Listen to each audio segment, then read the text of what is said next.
되겠습니다. 제가 20살 때 교육 전도사가 되었습니다. 그때는 정말 아무것도 몰랐죠. 그냥 해야 한다고 해서, 하라고 해서, 가라고 해서 그 교회에 갔습니다. 가면서 딱 한 가지를 하나님께 기도했는데요. 하나님, 제가 있는 곳에 살아나는 역사를 주십시오. 딱 그 기도만 했습니다.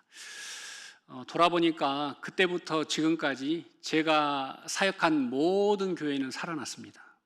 모든 교회는 건축을 하거나 리모델링을 하거나 숫자적으로 엄청 부흥을 했습니다. 그냥 저는 재밌는 말로 그런 말 합니다. 안 되는 식당도 제가 가면 된다. 할렐루야. 네. 실은 우리 예수 믿는 사람들은 다 같습니다. 저와 같습니다. 왜냐하면 우리의 능력이 아니라 살아계신 하나님의 능력이 우리 안에 머물러 있기 때문입니다. 그걸 믿고 선포하고 그걸 믿고 행하는 사람에게는 그 살아나는 역사를 주실 줄로 믿습니다.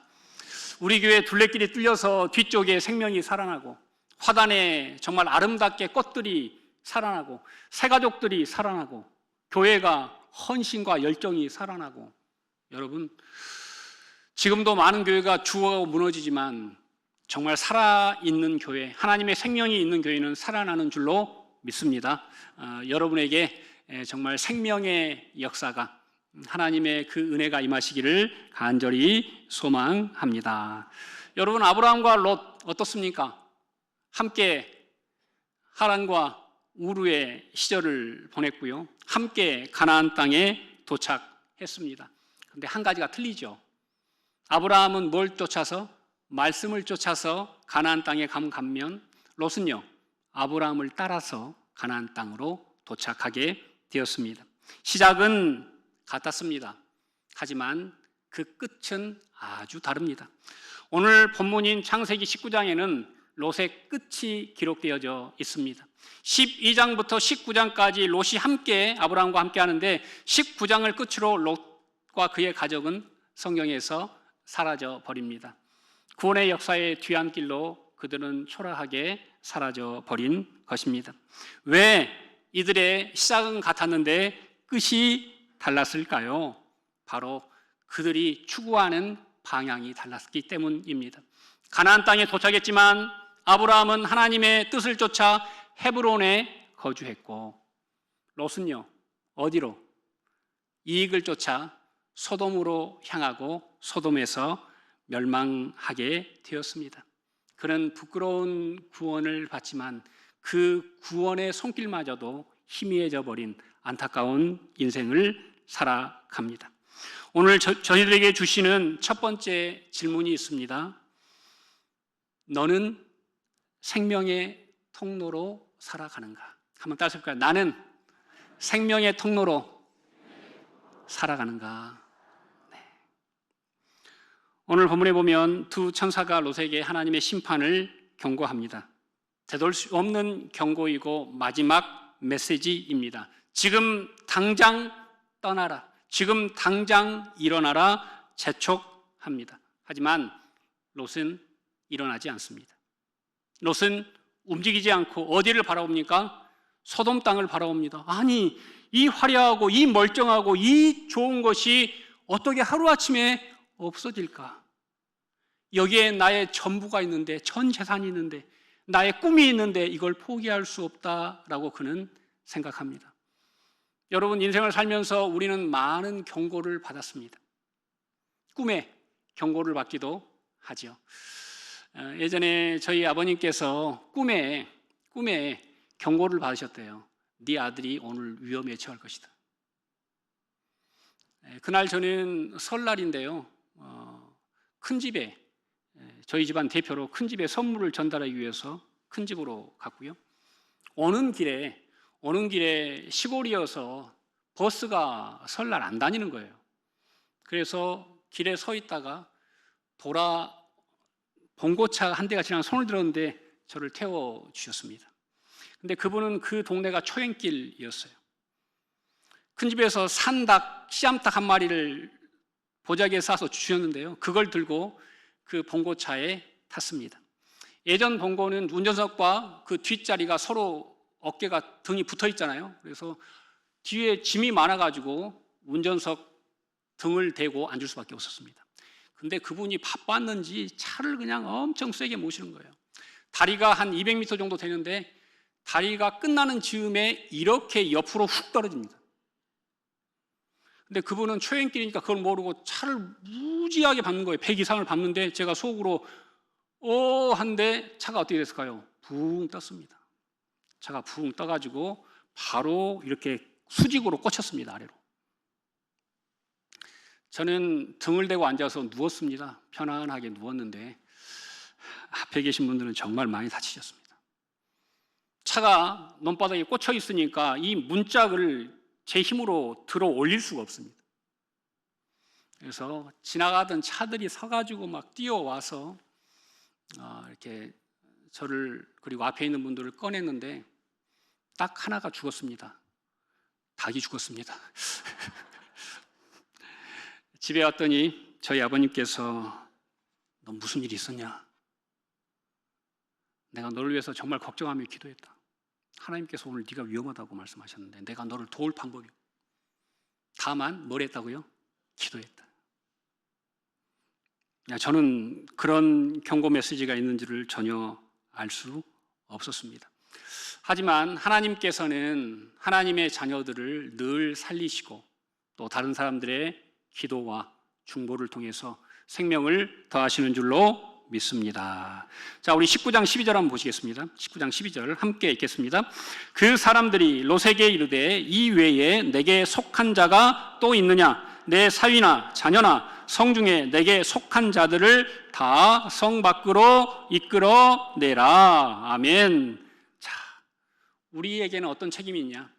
죽음의 자리에서 사람들을 끌어낼 책임이 있는 거예요.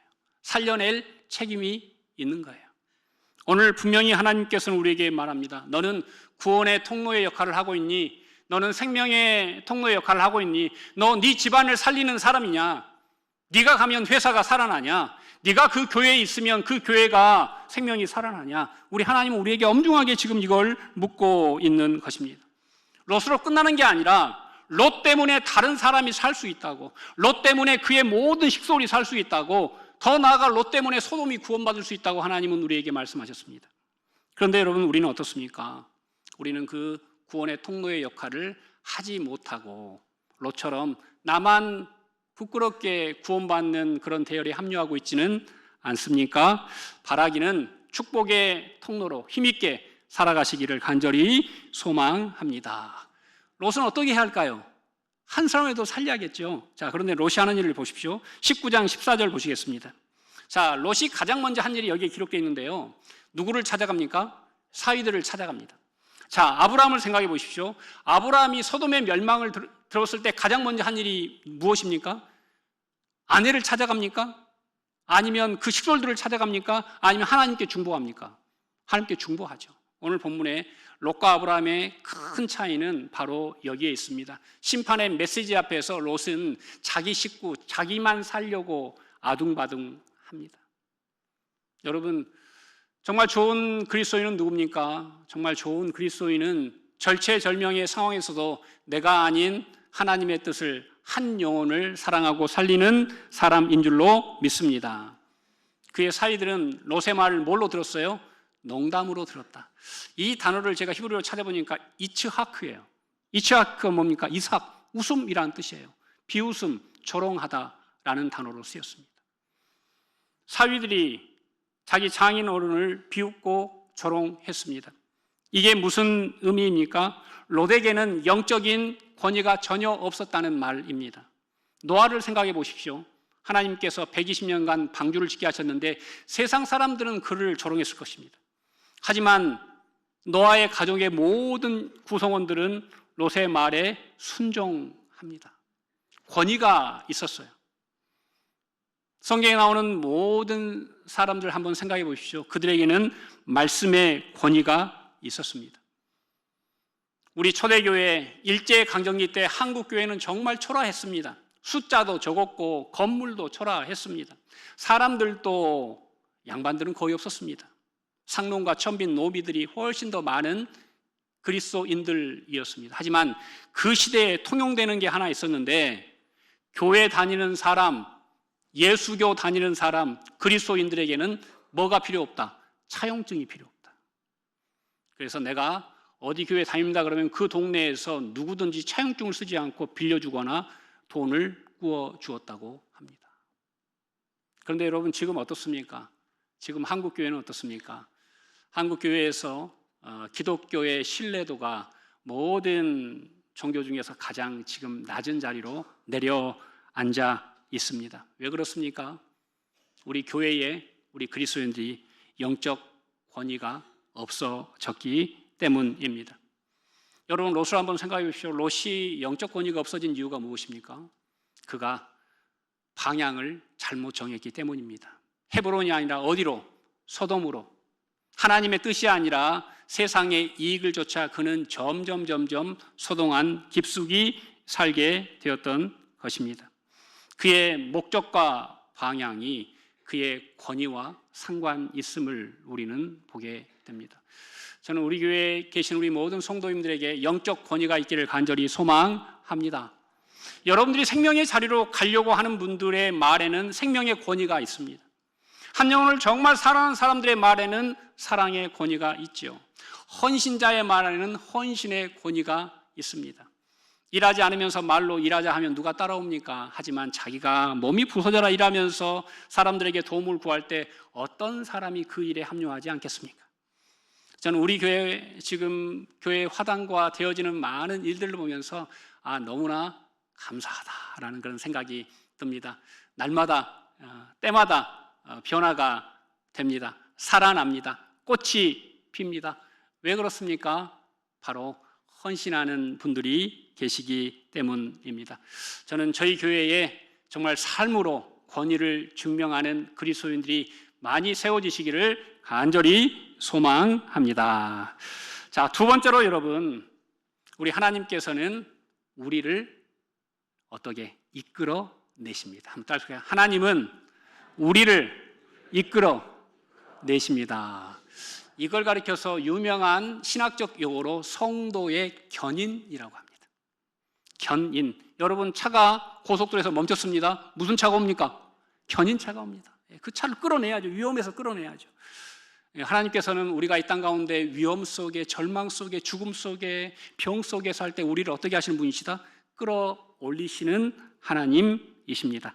자, 이미지를 한 장 만들었는데 한번 보시죠. 자, 소돔 땅이 불로 심판받아 멸망하는 장면인데요. 오늘 창세기 19장을 한번 집에서 읽어보시면 창세기 19장 1절에 보면 저기 성문 앞에 누가 앉아 있어요? 롯이 앉아 있는 장면으로 오늘 본문이 시작합니다. 성문 앞에 롯이 앉아 있다는 것은 성문의 소돔성의 실세가 누구라는 거예요? 롯이라는 의미입니다. 롯은 소돔성에서 아주 힘이 있는 사람입니다. 잘 알 수는 없지만 두 사위들도 소돔에서 엘리트 중에 엘리트일 것입니다. 처음에 롯은 소돔성이 목적이 아니었어요. 소돔성 앞에 있는 들판이 목적이었죠. 하지만 나중에 보면 그는 소돔성 안에 삽니다. 이제 모든 재물들을 다 소돔성 안으로 끌고 들어와서 거기에 새롭게 빌딩을 사고 투자를 한 모양이죠. 여러분, 그래서 그는 오늘 이 그림처럼 하나님이 그를 끌고 나와야만 그 소돔성에서 나올 수밖에 없는 사람이었습니다. 왜요? 그 안에 있는 게 너무 아까워요. 아내는 지금 어디 있습니까? 아내는 저기 빨간 옷에 소금 기둥으로 변해 있습니다. 아내의 뒤 돌아보면 그냥 미련 때문에 뒤를 돌아본 게 아닙니다. 성 밖에 몸은 있지만 그의 모든 소망과 전부가 소돔성 안에 있기 때문입니다. 우리는 어떻습니까? 죄에서 악에서 떠나야 함을 알면서도 또는 지금의 자리가 하나님이 기뻐하지 않으심을 알면서도 익숙한 것에서 결별하지 못하는 분들을 저는 많이 봐왔습니다. 사랑하는 광영중앙교회 성도 여러분, 이 롯의 예비 사위들의 멸망은 어쩌면 롯이 믿음의 본이 되지 못하고 영적인 권위가 없었기 때문에 그들을 살리지 못함일 수도 있다는 것을 우리는 기억해야 합니다. 원래 우리가 아까 이민지로 봤던 그 소돔 성의 원래 역할은 뭡니까? 고대 시대의 성은 사람들을 안전하게 보호하는 안식처입니다. 보호막이지요. 그래서 능력 있는 사람들은 다 성 안에 살았습니다. 우리나라도 사대문 안에 살아야 양반입니다. 왜요? 능력자들이 성 안에서 보호받고 사는 것입니다. 하지만 오늘 본문을 보십시오. 그 튼튼한 소돔성이 보호막입니까? 무덤입니까? 무덤이 되었습니다. 교회가 말씀 앞에 서 있으면 구원의 방주가 됩니다. 하지만 교회가 말씀을 잃으면 표류하고 침몰하는 배가 됩니다. 배는 사람을 물에서 뜨게 하고 사람들을 구원하는 곳이기도 하지만 배가 뒤집히고 침몰하면 그 안에 있는 사람들은 아무도 빠져나갈 수 없는 밀실이 된다는 사실을 우리는 기억해야 합니다. 오늘날 많은 교회가 말씀을 버리고 목회자들의 방향이 명예와 돈을 향해서 치닫는 이때 교회는 권위와 명예를 다 잃어버렸습니다. 그리고 능력이 없습니다. 능력이 나타나지 않습니다. 교회가 말을 해도, 목회자가 말을 해도 권위가 서지 않았기 때문입니다. 저는 우리 교회가 영적인 권위가 살아있는 교회가 되기를 간절히 원합니다. 우리가 어떤 자리에서 어떤 삶을 산다 해도 내 말 속에 생명이 있고 내 말 속에 소망이 있고 내 말 속에 예수 그리스도가 숨쉬는 우리 모두가 되시기를 간절히 소망합니다. 자, 하나님은 어떻게 그 지체하는 롯의 가족을 견인하실까요? 16절 보시죠.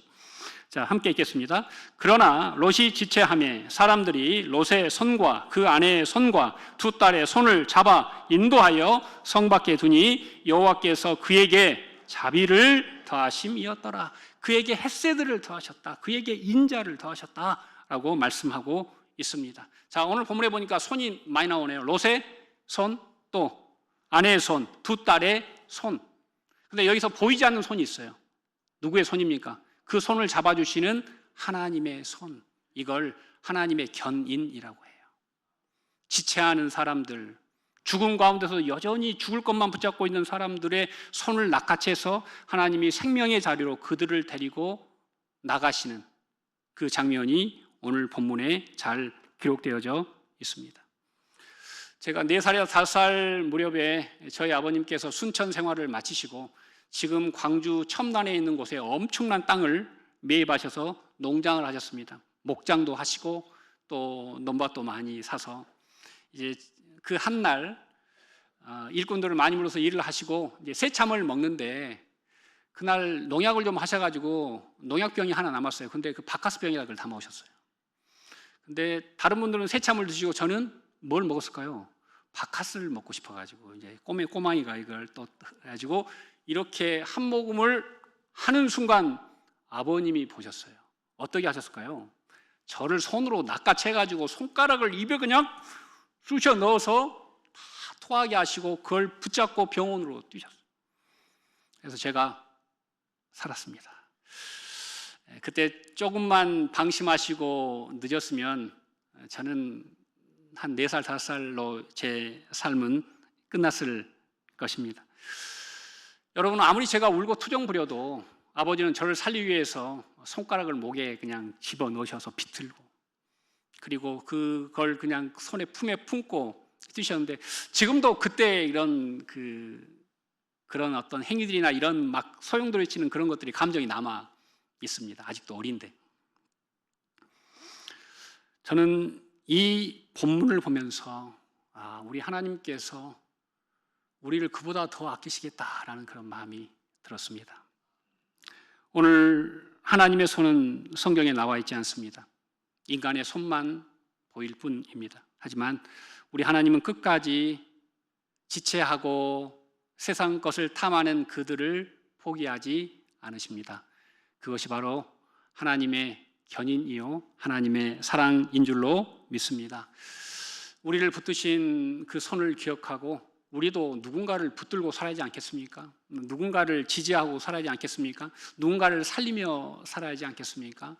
저는 우리 광영중앙교회가 이 시대에 정말 사람을 많이 살리는 분들이 모인 생명의 교회가 되시기를 간절히 소망합니다. 자, 우리 29절 한번 보시죠. 29절 함께 읽겠습니다. 하나님이 그 지역의 성을 멸하실 때, 곧 롯이 거주하는 성을 엎으실 때 하나님이 아브라함을 생각하사 롯을 엎으시는 중에서 내보내셨더라. 아멘. 19장의 포인트는 심판이 아닙니다. 죽음이 아닙니다. 유황불이 아니에요. 19장의 포인트는 뭘까요? 심판 이면에 뭐가 있다? 구원이 있다. 죽음 이면에 뭐가 있다? 생명이 있다를 하나님은 우리에게 말씀하시고 있는 거예요. 그래서 이 19장은 죽음의 장이 아니라 생명의 장이요 구원의 장입니다. 롯은 왜 자신이 구원받는지를 몰라요. 하나님이 롯을 생각하셨어요? 아브라함을 생각하셨어요? 아브라함을 생각해서 롯을 살려주고 계세요. 여러분, 우리들도 이 자리에 있는 것은 내가 잘해서가 아니에요. 누군가가 나를 위해서 끊이지 않고 중보한 결과이고, 더 나아가서 우리 예수님께서 십자가로 우리의 죄를 대속함인 줄로 믿습니다. 저도 인생을 살아가면서 낙심하고 포기하고 싶을 때가 참 많았습니다. 여기가 끝인가? 라는 생각을 할 때가 꽤 있었습니다. 하지만 우리 하나님께서는 우리 어머니의 기도를 기억하셨고, 우리 아버지의 기도를 기억하셨고, 성도들의 기도를 기억하셨고, 제자들의 기도를 기억하시고 저에게 더 기회를 주셨습니다. 더 이상 아무것도 할 수 없는 그때에 이게 끝이구나, 내 힘으로는 아무것도 월세조차도 감당하지 못했구나라는 그 끝에 서 있을 때 예전 교회 순장님에게 연락이 왔습니다. 목사님, 캐나다에 유학 가 있는 아들들을 만나려고 티켓을 샀는데 안 가도 되게 생겼습니다. 환불 받았는데 기도하다 보니까 하나님께서 누구를 생각나게? 목사님을 생각나게 하셔서 이 반환 비용을 모두 전해드리오니 목사님 승리하십시오. 하나님이 목사님을 쓰실 것입니다. 사랑하는 성도 여러분, 성령님께서는 우리가 기도하지 못할 때도 친히 탄식으로 우리를 위해서 간구하신다라고 약속하셨습니다. 여러분, 정말 많은 사람을 위해서 중보함으로 우리의 기도를 기억하시고 살아나는 역사가 이 땅 가운데 임하기를 간절히 소망합니다. 자, 롯은 어떻게 됐을까요? 그 후에요. 자, 19장 30절 보시죠. 롯의 최종 목적지는 어딘가요? 굴입니다. 자, 도표를 한 장 보시죠. 롯도 처음에 함께 가나안 땅에 왔죠. 자, 그런데 방향이 다릅니다. 거기에서 어떻게 갈라지죠? 헤브론과 소돔으로 갈라지게 됩니다. 소돔을 멸하실 때 하나님은 롯에게 소알성으로 가라라고 말씀하셨습니다. 그런데 롯은 그걸 거부하고 산으로 가도록 허락을 요청하고요, 산에 있는 동굴에 들어가 삽니다. 동굴 안에서 그들은 뭘 할까요? 여러분, 노아는 심판 후에 심판이 그치고 가장 먼저 한 일이 무엇입니까? 하나님께 제단을 쌓았습니다. 하나님께 예배했죠. 자, 심판 후에 롯이 한 일이 무엇입니까? 제단을 쌓은 것입니까? 아니면은 자기만의 동굴에 들어가서 죄를 범하고 있습니까? 여러분, 집에 가서 성경을 꼭 읽어보시면 동굴 안에서 두 딸과 음행을 합니다. 이건 무엇을 의미합니까? 그들이 구원을 받았지만 여전히 그들의 속성은 어디에 누구를 닮아 있어요? 소돔을 닮아 있어요. 소돔을 향해 있어요. 남색하고 근친하면서도 전혀 부끄럽지 않는 소돔의 습성이 구원받았지만 그들에게 그대로 남아 있었던 것입니다. 두 딸을 통해서 두 아들을 낳는데요, 하나는 모압의 조상이 되고 하나는 암몬의 자손이 됩니다. 그런데 여러분, 성경은 이렇게 끝나지 않습니다. 나중에 룻기에서요, 룻이 어디 여인입니까? 모압 여인입니다. 룻. 여러분, 한 명은 유대인, 한 명은 이방인. 그런데 하나님께서 룻을 통해서 생명의 역사를 이어가는 장면을 성경은 우리에게 말씀하고 있는 것입니다. 여기에서 우리는 꼭 한 가지를 기억해야 합니다. 하나님의 심판이 소돔성을 무너뜨렸다고 해서 죄의 방식까지 무너진 것은 아니라는 거죠. 소돔성이 불타 없어졌다고 그 죄까지 불타 없어진 게 아니라는 거죠. 소돔은 불타 없어졌지만 그 속에서 살고 있는 롯과 그의 아내와 그 두 딸들 속에 소돔의 죄악이 그대로 남아있음을 성경은 우리에게 말씀하고 있습니다. 여러분, 구원은 단순한 위치 이동이 아닙니다. 구원은 삶의 방향 전체가 바뀌는 것이 구원입니다. 자, 우리 마가복음 10장 52절을 읽고 말씀을 맺겠습니다. 시작. 예수께서 이르시되 가라, 내 믿음이 너를 구원하였느니라 하시니 그가 곧 보게 되어 예수를 길에서 따르니라. 우리가 잘 아는 소경 바디메오 이야기입니다. 눈을 떴어요. 구원을 받았어요. 치유됐어요. 회복됐어요. 여기가 끝이 아니라는 거예요. 뭐라고 합니까? 누구를 따르는 것? 예수를 삶에서 자기의 인생 여정 끝까지 따라가는 것이 구원의 완성이라는 거예요. 오늘 롯도 소돔의 심판과 함께 부끄럽게 구원받은 게 그게 끝이 아니라 롯이 살 곳은 동굴 속이 아니라 죄악의 소굴이 아니라 다시 어디로? 아브라함이 있는 헤브론으로, 하나님의 뜻이 있는 헤브론으로 그가 삶의 방향을 완전히 바꿀 때 구원이 완성되는 것입니다. 하지만 그는 굴에서 그의 인생은 쓰러져 가게 되었습니다. 사랑하는 광영중앙교회 성도 여러분, 하나님이 원하시는 것은 살아남은 인생이 아니라 돌이키는 인생인 줄로 믿습니다. 회개한 인생이요, 다른 길을 가는 인생이요, 하나님과 함께 동행하는 인생입니다. 부활의 아침, 여러분들의 가정에 이 생명의 말씀이 주님의 임재가 임하시기를 간절히 축원드립니다. 기도하시겠습니다. 사랑과 은혜가 충만하신 하나님 감사합니다. 부활주의를 맞아 어두운 동굴이 아닌, 절망과 죽음의 무덤이 아닌 하나님의 품 안에 거하게 하시니 감사합니다. 우리들도 많은 사람들을 빛 가운데로, 생명 가운데로, 주 예수 그리스도의 품 가운데로 인도하는, 견인하는 우리 모두가 되게 하여 주시옵소서. 예수님 이름으로 간절히 기도드립니다. 아멘.